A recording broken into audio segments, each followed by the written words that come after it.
তোর কপালে একটা আমি উষ্টা মারুম।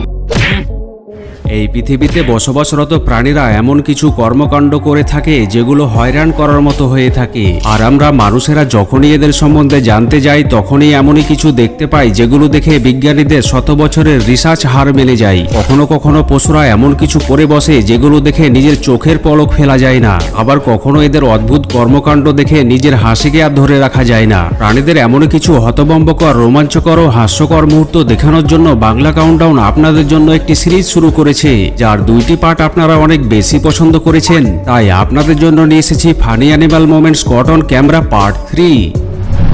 এখন যে দৃশ্যটি আপনি দেখতে পাচ্ছেন তা দেখে মনে হতে পারে পাখির একটি পুতুল দাঁড়িয়ে রয়েছে আর কয়েকটি বিড়াল পুতুলকে বোঝার চেষ্টা করছে, কিন্তু আসলেই এমনটা নয়। যেখানে একটি বাবুই পাখি খাবার খেতে এসে বিড়ালের এরিয়ায় আটকা পড়ে যায় আর নিজেকে বাঁচাতে পুতুলের মতো স্থির হয়ে থেকে যায়। আল্লাহ তুমি খেয়াল রেখো। অনেকক্ষণ ধরে বিড়ালেরা তাকে বোঝার চেষ্টা করেও বুঝে উঠতে পারে না। তাদের মধ্যে একটি বিড়াল তাকে হাত দিয়ে টাচ করেও বুঝার চেষ্টা করে। বাবুই পাখি বুঝে গিয়েছিল যদি বিড়াল হামলা করে তবে তাকে বিড়ালেরা কাঁচায় চাবিয়ে খেয়ে ফেলবে। এরই মধ্যে বাবুই পাখি যখন পালাতে চেষ্টা করে তখনই বিড়াল তাকে টার্গেট করে বসে, যার কারণে আবারও সে সেখানে স্থির হয়ে থেকে যায়। এরপর একটি বিড়াল টার্গেট থেকে কিছুটা দূরে গেলে বাবুই পাখি সুযোগ বুঝে সেখান থেকে জীবন নিয়ে পালিয়ে যায়। কিছু পশু রয়েছে যারা অপরকে উস্কানিমূলক আচরণ দেখিয়ে মজা নিয়ে থাকে। যেখানে একটি টিয়া পাখি চুপচাপ বসেছিল আর তখনই পাশে থাকা অপর টিয়া পাখি তার কাছে গিয়ে একটি কিক মেরে বসে। তুই তো বহুত খারাপ, এটা তুই কি করলি? আর কিক মেরে সেখান থেকে দূরে সরে যায়।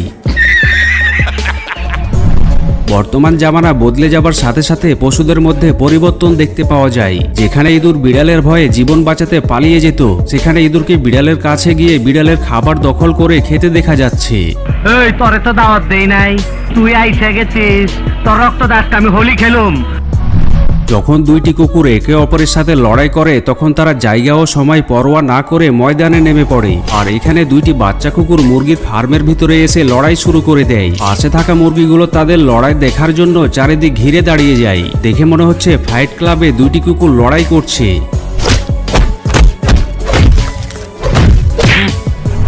হ্যামস্টার এমন একটি প্রাণী যা দেখতে অনেক কিউট হয়ে থাকে, আর এই কারণে অনেকেই এদেরকে পালন করতে ভালোবাসে। কিন্তু এখানেই জনাব হ্যামস্টারের সাথে খাবার নিয়ে মস্করা করতে চেয়েছিল আর তাকে খাবার ঠিকভাবে খেতে দিচ্ছিল না, যার কারণে সে রাগ করে স্থির হয়ে থেকে যায়। আর মালিক তাকে খাবার এগিয়ে দিল, সে কোনো মতেই খেতে রাজি ছিল না।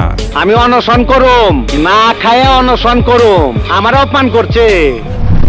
এখানে একটি চিড়িয়াখানায় কয়েকটি ভালুককে খাবার দূর থেকে চালিয়ে খেতে দিচ্ছিল আর ভালুক খাবার লুফে দিচ্ছিল, কিন্তু অপরদিকে থাকা একটি ভালুক হাত দিয়ে ইশারা করে হয়তো বলতে চেয়েছিল